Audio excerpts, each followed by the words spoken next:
Good morning student. पिछली कक्षा में हम लोग पाठ 12 में जो पाठ का वाचन किया था और हमने उसके अर्थ को समझा था। उस पाठ का वाचन किया था और हमने उसके अर्थ को समझा था। उस अर्थ को मैं एक बार सारांश बता देती हूँ कि एक बालक था जो आश्रम में रहता था और वहाँ रहकर अपने सहपाठियों के साथ पढ़ता था, लेकिन वो अल्प बुद्धि, कम बुद्धि का बालक था। वह जो भी पढ़ता था याद करता था, मेहनत तो करता था, लेकिन भूल जाता था, जिससे सारे लोग जो उसके साथ सहपाठी थे, जो उसके साथ पढ़ने वाले बच्चे थे, आचार्य, सब लोग उसका मजाक बनाया करते थे। एक बार उसके आचार्य उससे दुखी होकर उसे अपने आश्रम से निकाल दे, कहे तुम मूर्ख हो, तुम्हारे भाग में बुद्धि ज्ञान नहीं है। वह बहुत दुखी होता है, उसे बहुत हीन भावना उसके अंदर आती है, वो आत्मसम्मान से वंचित हो जाता है और दुखी होकर सोचता है अवश्य ही मेरे भाग में ज्ञान बुद्धि नहीं है। अब उसके बाद वो आश्रम छोड़ के जब जाता है तो रास्ते में उसे प्यास लगती, पानी पीने के लिए एक जगह रुकता है और वो देखता है, कुएं के समीप जाता है तो वहाँ एक औरत पानी भर रही होती है। वहाँ देखता है कि रस्सी के घर्षण से, रगड़ से पत्थर जो सिला है उसमें थोड़ा सा गड्ढा हो गया। वो सोचता है कि जब बार बार रगड़ खाने से रस्सी जो है पत्थर को घिस सकती, तो बार बार अभ्यास करने से मैं विद्वान क्यों नहीं बन सकता हूँ। ऐसा सोचता और ऐसा सोचती वो आश्रम में चला जाता है। जब आश्रम में जाता है तो वहाँ उसके आचार्य उससे वहाँ आने का कारण पूछते हैं। वो सारा वृत्तांत, सारी कहानी बता देता है और फिर वहाँ रहता है। वहाँ एकाग्रचित्त होकर वहाँ पढ़ता है और धीरे धीरे वह सारे पाठ को याद कर लेता। वह एक महान विद्वान बन जाता है और वह लघु सिद्धांत कौमुदी नाम का एक संस्कृत व्याकरण का ग्रंथ लिखता है और वरदराज नाम से वह प्रसिद्ध होता है। अब हम पाठ में आए जो वर्ड मीनिंग है, प्रश्नोत्तर, उसको पढ़ेंगे और जानेंगे। आचार्य, शिक्षक, पातुम पीने के लिए, पुनः पुनः बार बार, प्रसिद्ध मतलब प्रसिद्ध, मूर्ख, विद्वान, क्रुद्धो भूत्वा, क्रुद्ध होकर, दंत चित्तम, मन लगाकर,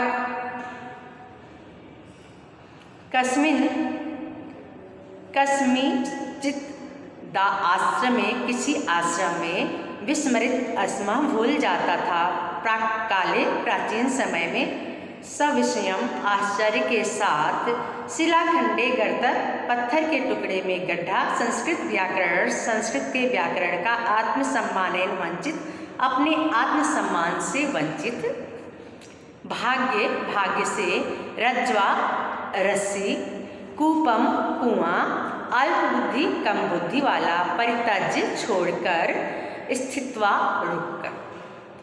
एक पद में उत्तर दीजिए।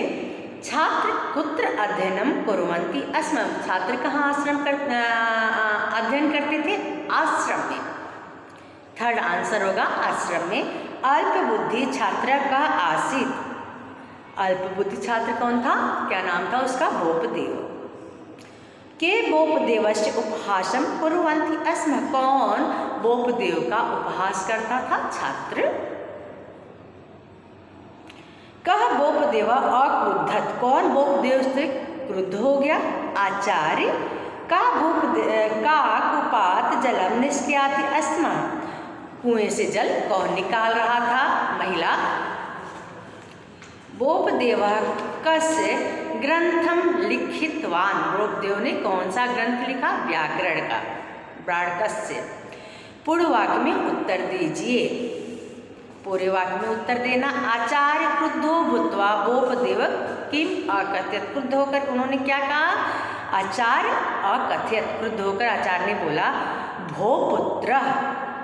भोपुत्र तम भाग्ये विद्या नास्ति, अतः तम आश्रमे परित्यज्य गृहत्वा पश्यामि, तुम आश्रम छोड़ के घर चले जाओ। बोपदेवा दुखी भूत्वा किम अचिंत्यत, बोपदेव दुखी होकर क्या सोचा?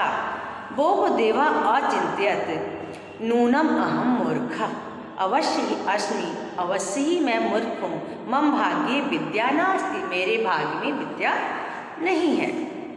कूपे तीसरा हम पढ़ेंगे। बोपदेव किमर्थ कूपस्य समीपम अगच्छत्, कूपदेव किस लिए कुएं के पास गया।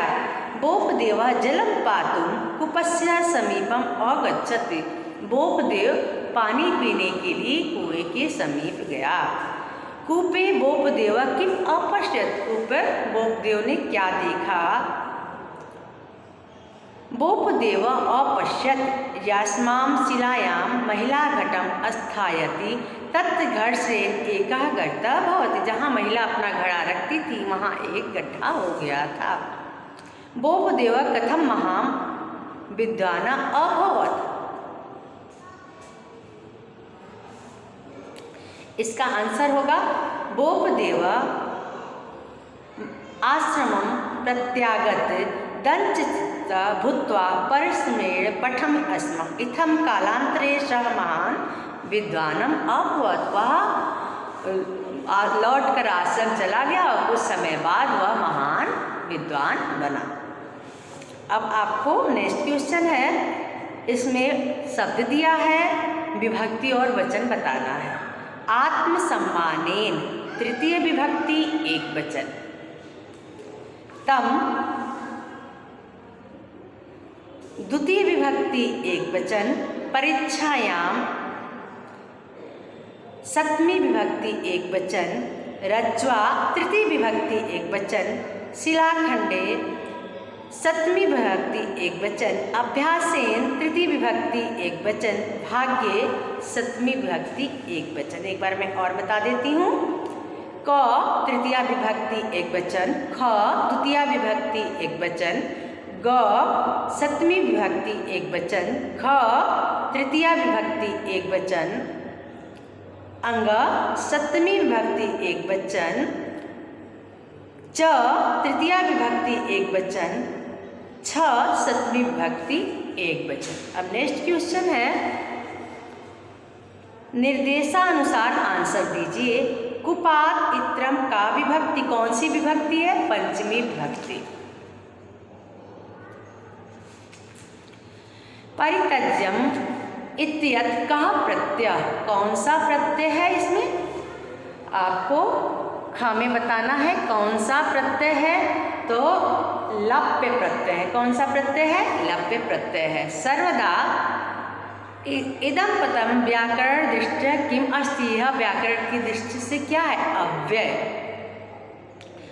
अल्पबुद्धि छात्र अन्यो विशेषण पदम किम अस्ति, इसमें कौन इसका विशेषण क्या है?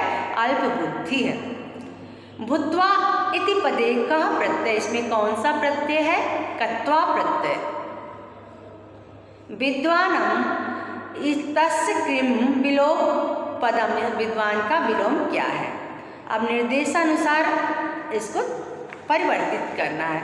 लिट लकार, लंग लकार, लट लकार, इन सारे लकारों में परिवर्तित करना। जैसे पहला है आश्रमे किम छात्र अध्ययन कुर्वन्ति अस्म, तो आपका होगा आश्रमे अनेकः छात्राः अध्ययनं करिष्यन्ति।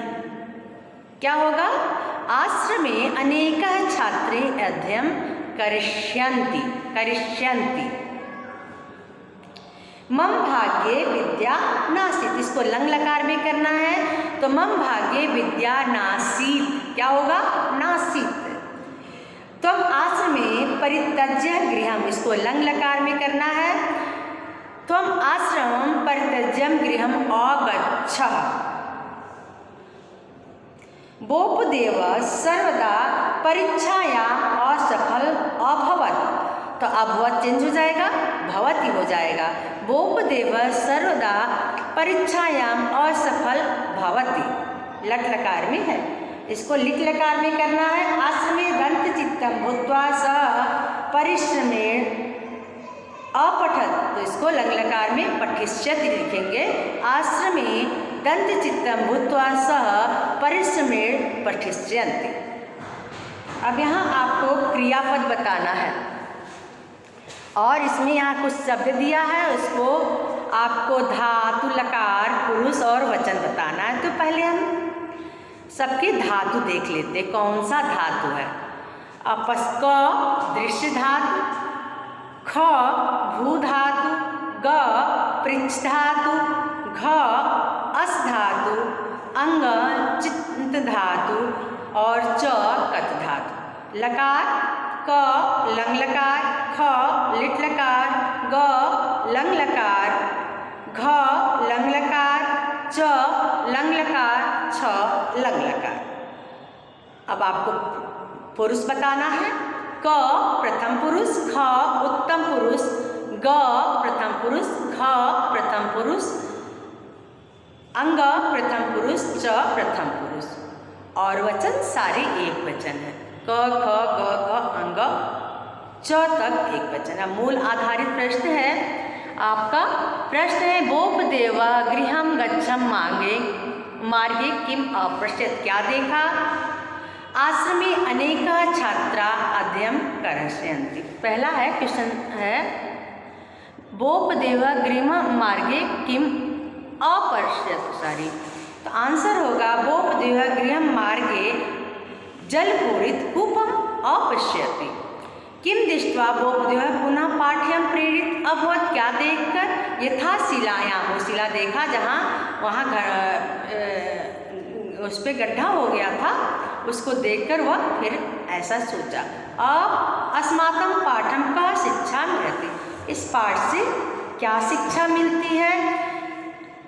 इस पाठ से हमें शिक्षा मिलती है किमपि विद्यालाभम नियमेन अभ्यासम आवश्यकम, यानी बार बार अभ्यास करने से विद्या अवश्य मिलती है। क का आंसर है बोपदेव गृहं गच्छं मार्गे एक जलपूरितं कूपम अपश्यत्। ख का आंसर है यथा शिलायाम घर्षस्य घर्षणेन गढ़ता भवति तथैव नियमेन अभ्यासेन परिश्रमेण च विद्वानं भवति शक्नोमि इति विचारे बोपदेव पुनः पाठ्याम प्रेरित अभवत्। और लास्ट का आंसर किमपि विद्यालाभं नियमेन अभ्यासेन आवश्यकम। इस तरह से पूरा पाठ हम लोगों ने पढ़ा। इसके अर्थ को जाना, भावार्थ, इसके अनुवाद को जाना, पाठ का प्रश्नोत्तर को जाना। इस पाठ को आप याद करेंगे, पढ़ेंगे। ये आपका रिवीजन यहाँ से स्टार्ट हुआ है। धन्यवाद।